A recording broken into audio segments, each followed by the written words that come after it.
Hello and good evening, morning, or afternoon, my peers or professors. So I'm going to kind of just verbally walk you through my vet clan management file, get a little bit of that personal touch, and then I'll attach the document below so you can actually see everything's below 5 to 8 sentences, and my grammar is great, and blah, blah, blah, blah, blah. So question 1, what is your personal vision statement as a veterinary technician? With the risk of sounding bluntly forthcoming, it is my personal vision to extend my education beyond that of an LVT. Granted limitless time, resources, and opportunities, I would be happy to fill out whatever fees and forms the government has to offer to add the entire alphabet to my last name.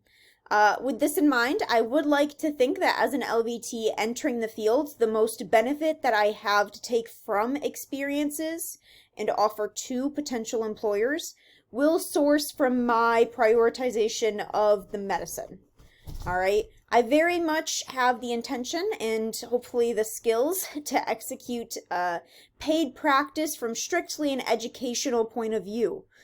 Hopefully the strictly human troughs and humanitarian perks can help from a living in the present perspective, because we do only get one life. I definitely find it a technician's job not to be negligent, but directly an employer's responsibility to enforce legal compliance, drive ethical derivations, and hire those with moral compasses. But I definitely, at my position in life, want to prioritize the medicine.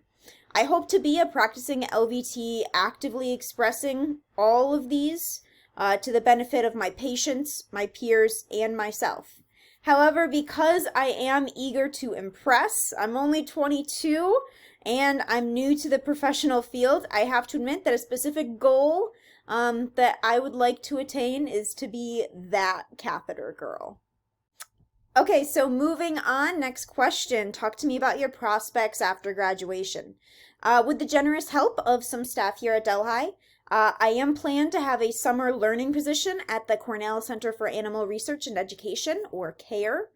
And I'm excited for this experience to grow my portfolio working with a breadth and depth of animals, as well as, grow my employment prospects from a variety of different institutional sizes. I've really never worked with something as big as a corporation, really, like Cornell.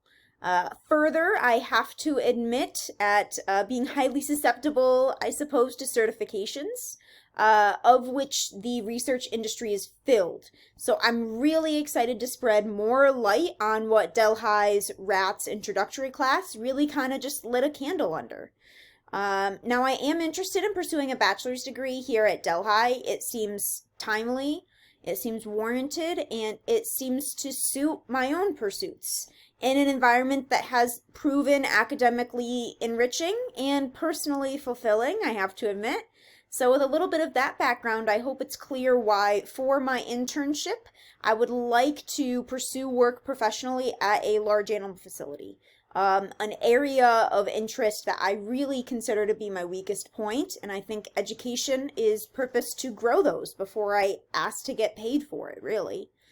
Alternatively, or jointly, given the opportunity, I would be excited to work at an emergency care facility to kind of jump in the deep end and pursue improvement, if not confidence, in my skill set, strictly by practice quantity.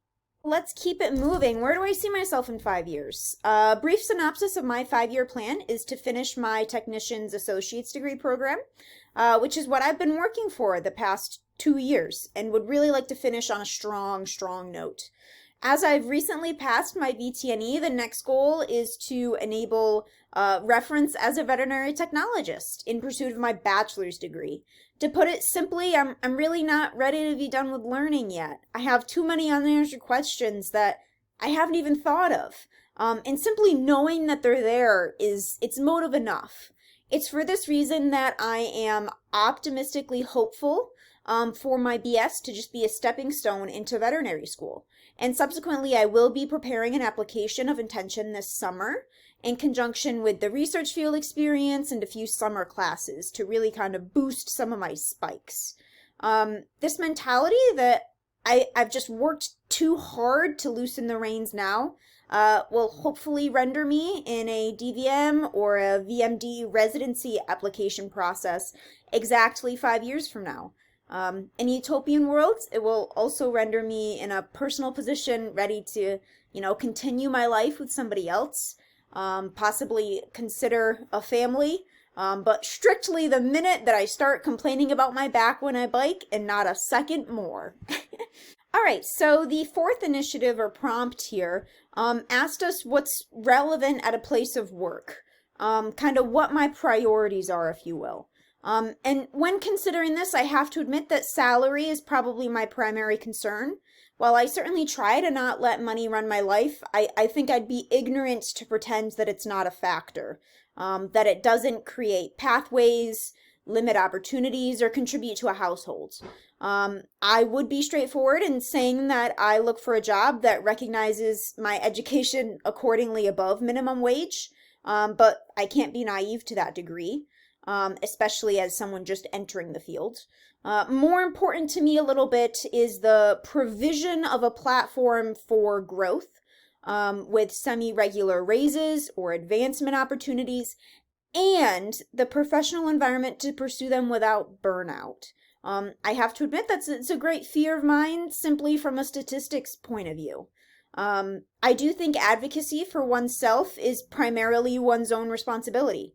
And the most appropriate time to be doing this, in my opinion, would be during the hiring period. So yes, my employer is the one offering the job. However, good techs don't grow on trees. And I need to think more highly of myself than I would expect anyone else to if I really expect to get even a fraction of what I think I might deserve or realistically be able to achieve. In action, it's more efficient for both parties to simply be upfront early.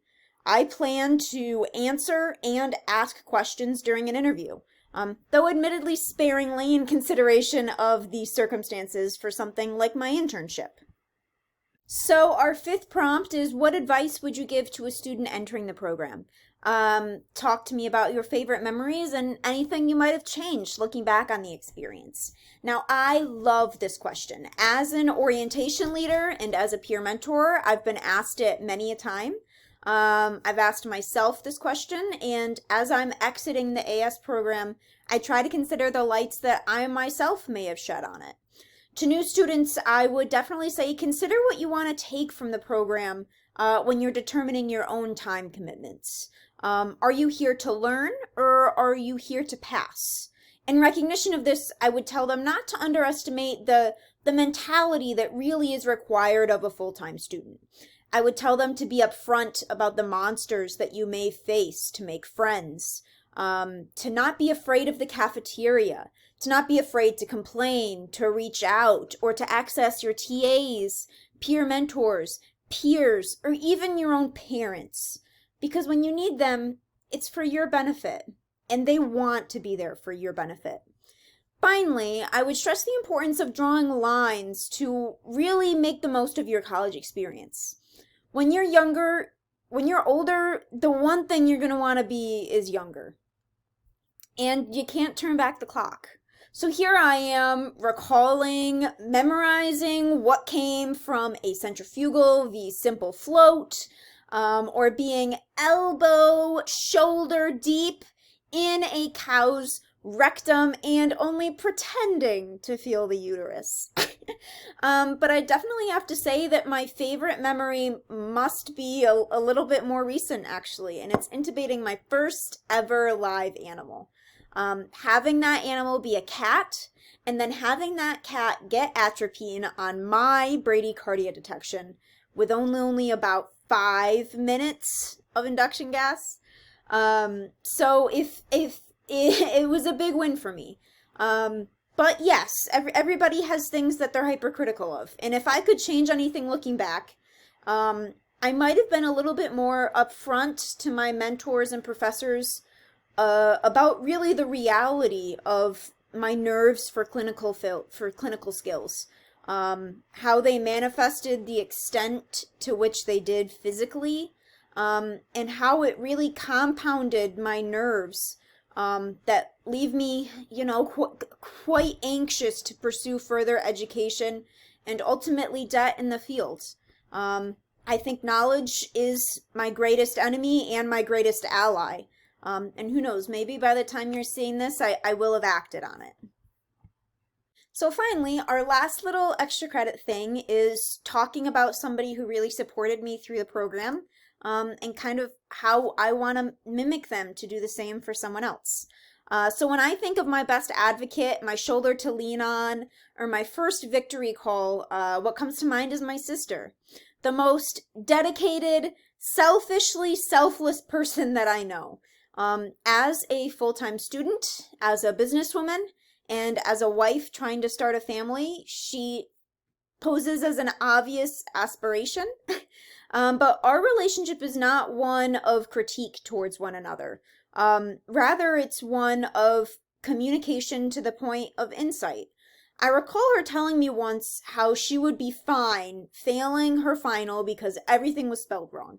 And this was her first year of law school, and because of COVID, they had disabled spell check, and she was incredibly nervous. However, she said, the reason for error would under no circumstances be a stress response to ill-preparedness or material discomfort.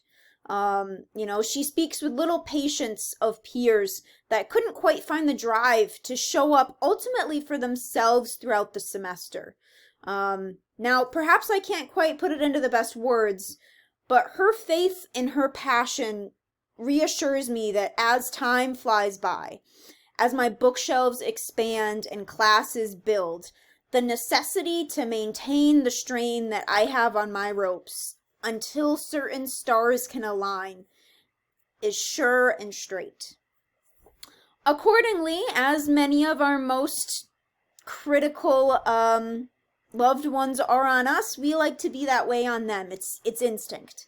And she can really also bring me back down to earth on life beyond a single goal, which for me is a class, a semester, and veterinary school. And in an effort to pay it forward, I try and will continue to try to remind her and my peers of the importance of seeing what I call the forest and not the trees.